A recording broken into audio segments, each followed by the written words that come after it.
आज मन बहुत व्यथित है, वेदना है, दुख है, रुदन है, क्रोध है और एक गहरा संताप है।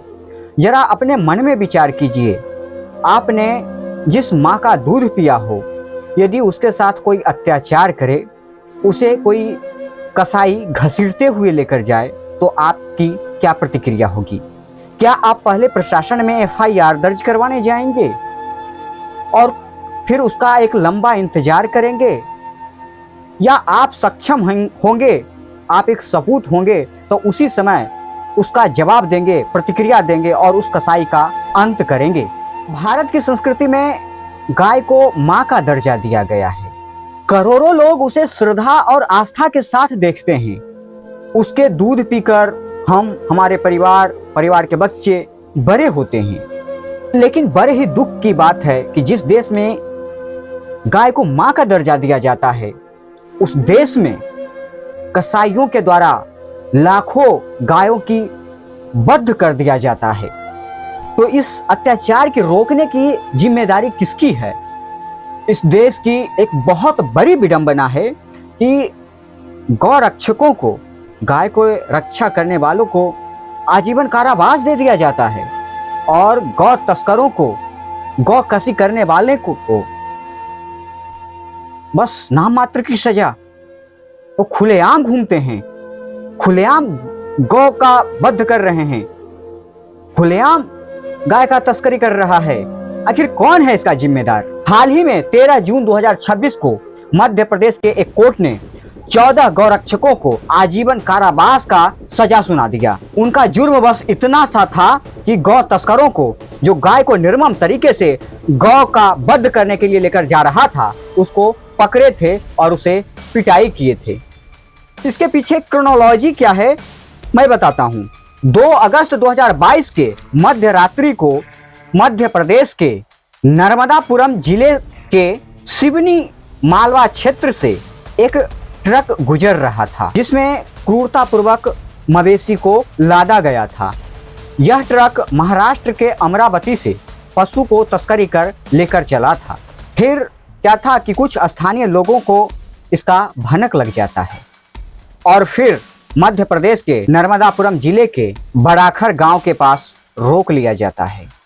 इस ट्रक को नजीर अहमद नामक एक चालक चला रहा था। साथ ही में उसके 2 साथी उसी ट्रक में मौजूद था। तीनों व्यक्ति को उस ट्रक से नीचे उतारा जाता है और जब ट्रक को देखा जाता है पीछे, तो उसमें गाय को निर्ममता पूर्वक, निर्दयता पूर्वक एकदम ठूसा गया था। कुछ पशु कराह रहे थे, दर्द से जख्मी थे। पशु के इस दर्द को लोग देखकर भावना को रोक नहीं पाए और वह तीनों व्यक्ति को पिटाई शुरू कर दिया। फिर घटना की जानकारी पुलिस को दी जाती है। पुलिस पहुंचती है और फिर तीनों व्यक्ति को अस्पताल ले जाया जाता है। अस्पताल ले जाया गया। इलाज के दौरान नजीर अहमद नामक व्यक्ति की मौत हो जाती है। और फिर क्या था, पुलिस ने हत्या और अन्य धाराओं में मामला दर्ज कर लिया और जांच शुरू कर दी। जांच के बाद 14 लोगों के खिलाफ आरोप पत्र दाखिल किया गया। फिर मामला अदालत में चला। महीनों नहीं, बरसों चला।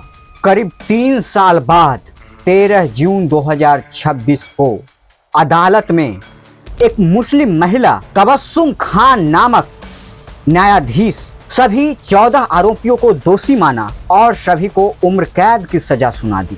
अदालत ने, यानी तबस्सुम खान ने, इस घटना, जो चालक मरा, जो कसाई मरा, उसको एक अत्यधिक क्रूरता माना।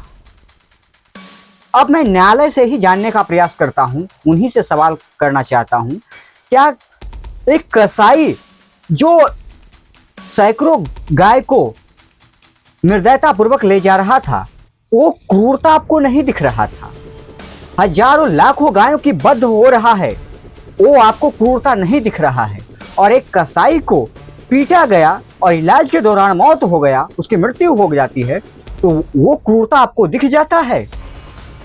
और प्रत्येक दिन ट्रक में भरकर पशु को तस्करी कर लेकर जाया जाता है, बीफ का एक्सपोर्ट किया जाता है भारत से, जो भारत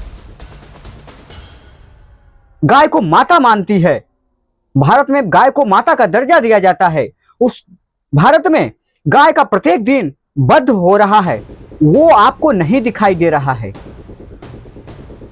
वो गाय के प्रति क्रूरता नहीं दिखाई दे रहा है आपको, वो जघन्य अपराध नहीं है। और गाय रक्षा करने वाले यदि गाय की रक्षा करते हैं और गाय को बचाते हैं तो वो एक अपराध ही हो जाते हैं। गौ रक्षक एक अपराधी बना दिया जाता है और उसको उम्र कैद की सजा सुना दी जाती है। क्या नजीर अहमद को मारा वो क्रूरता दिख गया और लाखों लाख पशुओं को बद्ध कर दिया जाता है, वो क्रूरता किसी को दिखाई नहीं देता है? प्रशासन हो, सरकार हो, न्यायालय हो, किसी को नहीं दिखाई देता है। कौन है इसके जिम्मेदार? क्या भाजपा के सरकार को जनता इसी दिन के लिए चुनी थी कि गाय का वध होते रहे भारत जैसे देश में और गाय के रक्षक ही जेल के पीछे जाएं और आजीवन कारावास गुजारे और गौ वध करने वाले, गौ तस्करी करने वाले खुलेआम गौ कसी करे और आराम से घूमे? क्या इस पर न्यायालय को संज्ञान नहीं लेना चाहिए? क्या इस पर सरकार को संज्ञान नहीं लेना चाहिए? प्रत्येक दिन कंटेनर में सड़कों से गुजरती है गाड़ी गौ तस्करी करके। क्या प्रशासन क्या कर रही है? गाय रक्षा करने वाले गाय को पकड़ते हैं और उनको आजीवन कारावास दे दिया जाता है। यदि ऐसा ही रहा तो आने वाले समय में लाखों लाख गाय की वध होते रहेगी और इस देश में, भारत जैसे देश में, जो देश गाय को माता मानती है, वो एक दिन गाय की हत्या से पाप का घड़ा भरेगा और एक दिन जब फूटेगा तो भारत जैसे देश में विनाश निश्चित है। भारत में इतने जो अभी कुछ ना कुछ घटनाएं घटती रहती है, पता ही क्या कारण हो सकता है। ये गौवध जो हो रहा है ना कहीं उसका पाप इस भारत देश पर पड़ रहा है। और इसी तरीके से यदि गौ तस्करी होते रहा, गौवध होते रहा तो आने वाले समय में भारत के ऊपर एक पाप का बहुत बड़ा घड़ा फूटेगा और भारत जैसे देश में एक भयावह स्थिति आने वाली है। यदि इसी तरीके से गौ रक्षकों को जेल के पीछे आजीवन कारावास दे दिया जाएगा तो कौन गाय की रक्षा के लिए आएगा? कौन सनातन धर्म की रक्षा के लिए आएगा? यदि आज इन सबों को साथ नहीं दिए, इन सबों के साथ नहीं आए तो पता नहीं कितने गौरक्षक जेल के अंदर डाल दिए जाएंगे। सरकार से विनती है और आप लोगों से, आप सभी युवा से भी विनती है, सभी सनातनियों से भी विनती है कि सरकार की आंखों में आंखें डालकर सवाल पूछिए कि क्या इसी दिन के लिए जनता ने आपको सिंहासन पे, गद्दी पे बैठाया था कि गौ की तस्करी हो, गौ का वध हो? यदि आप भी चाहते हैं कि इन 14 लोगों को न्याय मिले, इन 14 लोग को आजीवन कारावास की सजा नहीं हो, तो आप इस वीडियो को शेयर कर दीजिएगा। यदि आप भी गौ माता को माता मानते हैं और चाहते हैं कि गौ माता का वध न हो तो सरकार से आंखों में आंखें डालकर सवाल पूछिए, प्रशासन से, न्यायालय से सवाल पूछिए कि आखिर इस भारत जैसे देश में गौ की हत्या, गौ का वध इतने बड़ी संख्या में क्यों होते जा रही है। और इस वीडियो को शेयर कर दीजिएगा यदि चाहते हैं कि उन लोगों को न्याय मिले, उन 14 लोगों को जो गौ रक्षा करने के कारण आजीवन कारावास में जाने वाले हैं, उन लोगों को न्याय मिले। तो इस वीडियो को शेयर कर दीजिएगा और सरकार तक बातों को पहुंचाइएगा और आप लोग भी सरकार से सवाल जरूर पूछिए। भारत माता की जय।